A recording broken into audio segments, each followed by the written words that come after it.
अहिल्यानगर विधान परिषद निवडणुकीत उमेदवारी माघारीवरून वाद निर्माण झालाय, तर दत्तात्रय पानसरे यांनी आक्रमक भूमिका घेतली आहे। अहिल्यानगर जिल्हा स्थानिक स्वराज्य संस्था मतदारसंघाच्या विधान परिषद निवडणुकीत उमेदवारी माघारीच्या प्रक्रियेवरून मोठा वाद निर्माण झालाय। अपक्ष उमेदवार दत्तात्रय पानसरे यांच्या उमेदवारीबाबत निर्माण झालेल्या संभ्रमामुळे राजकीय वातावरण चांगलंच तापलंय।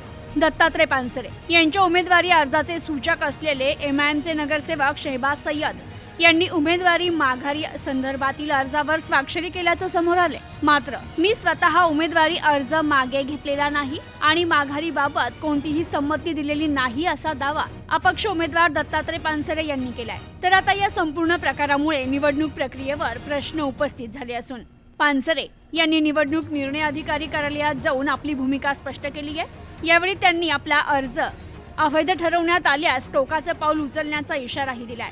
दरम्यान नेमकी माघार प्रक्रिया कशी पार पडली, त्यात काही तांत्रिक किंवा प्रशासकीय त्रुटी झाल्या का, याची सखोल पडताळणी निवडणूक प्रशासनाकडून सुरू आहे। अधिकाऱ्यांच्या हवालानंतरच आता या प्रकरणाचं खरं चित्र स्पष्ट होईल।